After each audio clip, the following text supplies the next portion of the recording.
Learning একাডেমিতে আজকে সবাইকে স্বাগত। দেখো আজকে ক্লাস 10-এর ফাদার সেলফের যে প্রোজটা রয়েছে তার ইউনিট 2টাটি আজকে আলোচনা করব ওয়ার্ড বাই ওয়ার্ড। তাহলে দেখো প্রথম লাইন থেকে দেখো, Swami hope that with this his father would be made to see why he must avoid school for the day.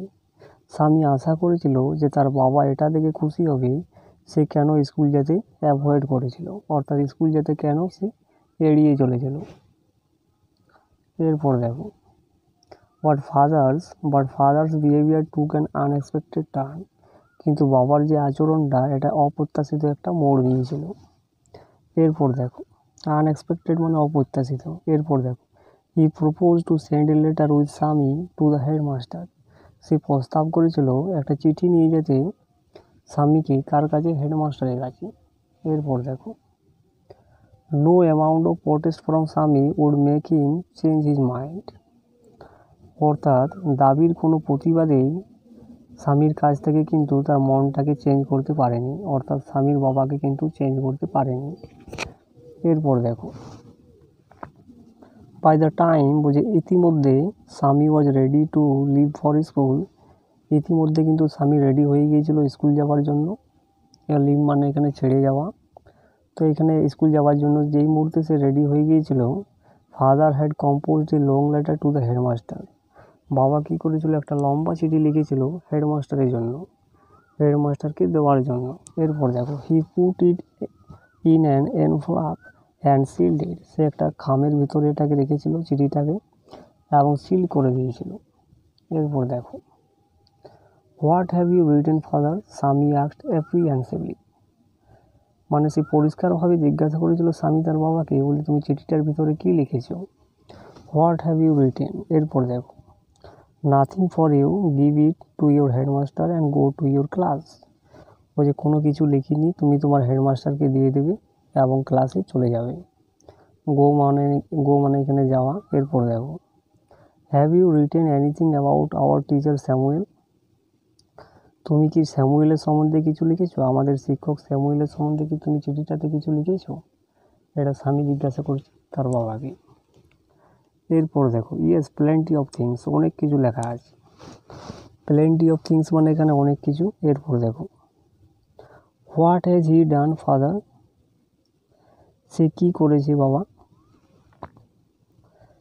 তোমার বাবা কি উত্তর দিয়েছে, দেখো everything is there in the letter. বলে সব কিছু চিঠির ভিতরে রয়েছে। Give it to your headmaster, তুমি তোমার হেডমাস্টারকে এটা দিয়ে দেবে। এরপর দেখো, Swami went to school feeling that he was the most boy on earth. Swami স্কুলে চলে গিয়েছিল এটা ভেবে that he was the most boy on আর্থ, অর্থাৎ পৃথিবীতে সব থেকে খারাপ ছেলে সে, এটা ভেবে সে স্কুলে চলে গিয়েছিল। এরপর দেখো, হিজ কনসায়েন্স বদার্ড হিম। কনসায়েন্স মানে এখানে বিবেক, আর বদার্ড মানে ঝামেলায় ফেলেছিল, তার বিবেকটা তাকে ঝামেলায় ফেলেছিল। এরপর দেখো, he was not at all sure, সে কোনো মতেই নিশ্চিত ছিল না, if his description of Samuel had been accurate. যে স্যামুয়েলের সম্বন্ধে যে ডেসক্রিপশন বর্ণনাটা রয়েছে চিঠির ভিতরে সেটা সঠিক ছিল কি না এটা নিয়ে স্বামী কিন্তু নিশ্চিত ছিল না। এরপর দেখো, he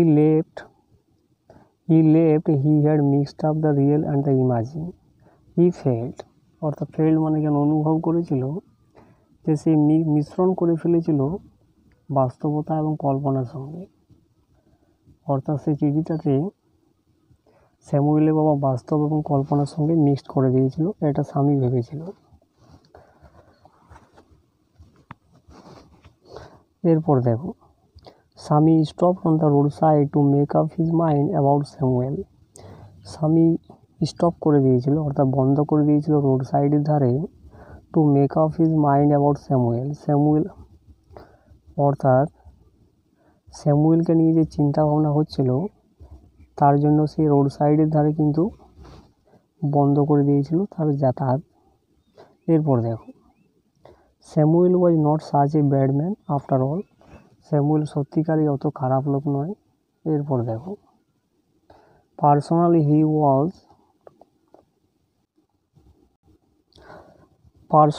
was much more friendly than the other teachers. বলছে পার্সোনালি ব্যক্তিগতভাবে সে অনেক বন্ধুত্ব সম্পর্ক অন্য অন্য শিক্ষকদের থেকে। এরপর দেখো, Swami also felt Samuel had a special regard for him. Swami আবারও ভেবেছিল যে স্যামুয়েল স্বামীর প্রতি একটা বিশেষ কিন্তু শ্রদ্ধা তার ছিল, অর্থাৎ স্বামীর প্রতি স্যামুয়েলের একটা বিশেষ শ্রদ্ধা ছিল, এটা স্বামী ভেবেছিল। এরপর দেখো, Swami's head was dizzy with confusion. স্বামীর মাথাটাতে কিন্তু কনফিউশন ছিল, ডিজি অর্থাৎ আনব্যালেন্স ছিল, ব্যালেন্স ছিল না। কিসের জন্য? কনফিউশনের জন্য। ঠিক আছে।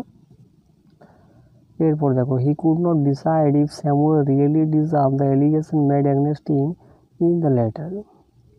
সে সিদ্ধান্ত নিতে পারছিল না if Samuel really deserve the allegation made against him in the letter.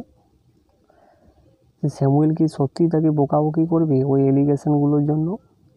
এটা চিঠিতে বর্ণনা করা আছে। এরপর দেখো, the more he thought of Samuel the more স্বামী গ্রিভ ফর হিম। যেই মুহূর্তে সে স্যামুয়েল সম্বন্ধে ভাবতে শুরু করলো, অর্থাৎ বেশি চিন্তা ভাবনা শুরু করলো, দ্য মোর স্বামী গ্রিভ ফর হিম, স্বামী কিন্তু ততই দুঃখিত হয়ে পড়লো তার প্রতি। এরপর দেখো, to recall Samuel's dark face.